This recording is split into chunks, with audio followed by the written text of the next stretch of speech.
Place your bets, ladies and gentlemen. Well, sadly, inflation seems to be everywhere. We're all fighting it. And when many of you have leases coming up on your current rentals for where you are living, many will see an increase, all due to the ownership's taxes and insurance having gone up due to rising values. So are there any tips to keep that rent payment in check?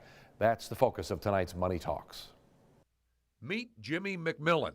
McMillan is best known as the founder of the Rent is Too Damn High Party, a New York-based political party, and he's run for office at least 6 times since 1993. His platform, you guessed it, the rent is too damn high.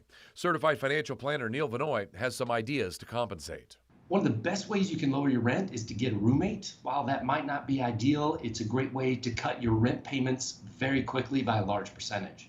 Also, here's one of the best things you can do to justify the landlord keeping you and keeping you for a fair price.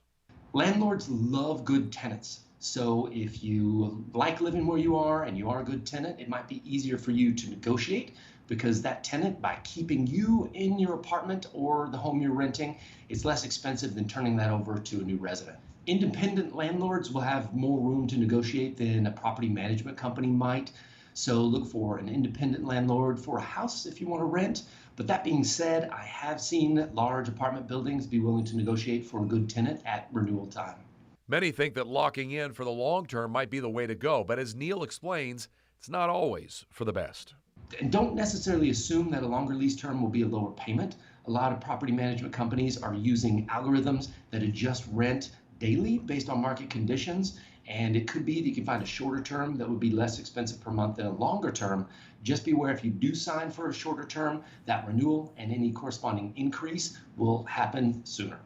After all, you don't want the rent to be too, well, you know the rest. Neil also said always pay your rent on time and don't let it affect your credit score because those better habits that you can develop are more likely that you're going to catch a break, be able to make a deal, and have a happy landlord who wants to keep you. Leslie?